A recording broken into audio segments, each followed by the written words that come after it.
Bismillahirrahmanirrahim. Assalamualaikum warahmatullahi wabarakatuh.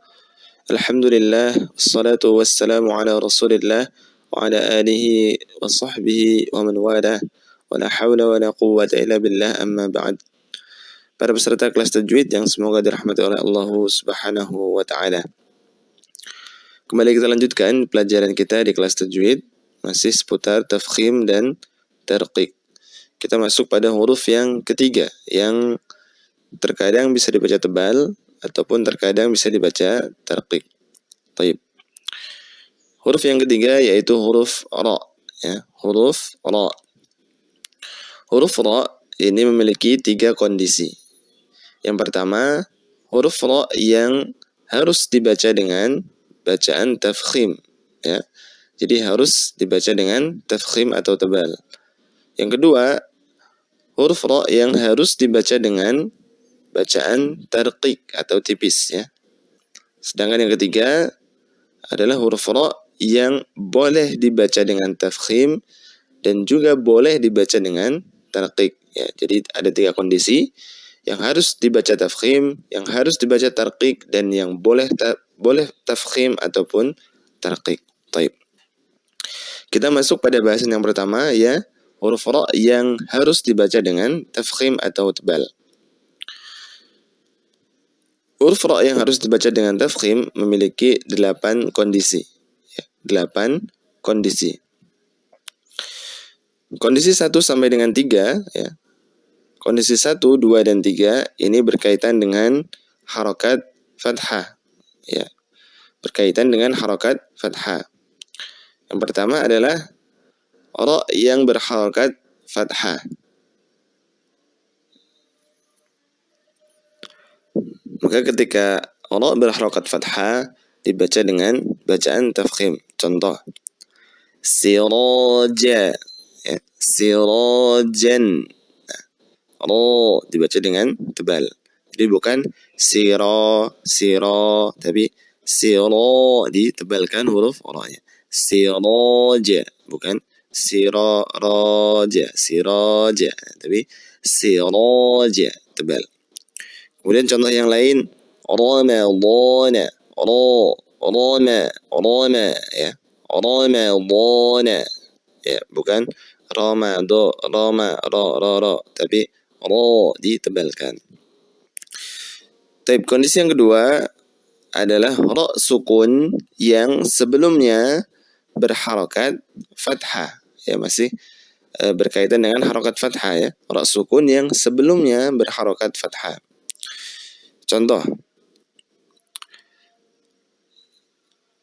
al-ardo, ya, al-ardo, ya. Jadi ra sukun sebelumnya adalah huruf hamzah yang berharokat fathah. Al-ardo, ya, ra-nya ditebalkan. Bukan dibaca dengan al-ardo, tapi tebalkan, ya, bukan tapi tipis. Tapi dibaca dengan tebal. Ardo. Contoh yang lain misalnya Maryamu, ya, Maryamu, ya, ra sukun sebelumnya huruf mim yang berharokat fathah. Ra-nya ditebalkan. Bukan dibaca dengan Maryamu, tapi Maryamu, ya, dengan menebalkan huruf ra-nya. Taib. Kondisi yang ketiga yakni ra sukun, ya, yang sebelumnya sukun selain huruf ya dan sebelumnya lagi harokat fathah, ya. Jadi ra yang sukun yang sebelum ra ini adalah huruf yang bertanda sukun selain huruf ya dan sebelumnya lagi berharokat fathah, ya. Jadi 3, ya, 3 huruf, ya. Kalau yang pertama tadi hanya huruf ra saja, yang kedua ada dua huruf yang dilihat, dan yang ketiga ada 3 huruf yang dilihat, ya. Tapi tetap masih berkaitan dengan harokat fathah. Ya, contoh misalnya wal asru, ya, asru. Nah, kalau kita lihat ra di sini bertanda sukun, ya, atau sukun karena diwaqafkan, ya. Nah, dan sebelum huruf ra itu ada huruf shad yang bertanda sukun juga, ya. Wal 'asr. Dan sebelum shad itu ada huruf ain yang berharokat fathah. Nah, maka kondisinya terpenuhi ya, kondisi yang ketiga terpenuhi. Ra sukun, sebelumnya sukun selain ya, dan sebelumnya lagi adalah berharokat fathah. Maka ra-nya dibaca dengan bacaan tafkhim. Wal 'asr. Asr. Nah, bukan dibaca dengan wal 'asr ser nah, tapi ru. Nah, ra-nya ditebalkan. Baik. Contoh yang lain misalnya wal fajru. Wal fajru.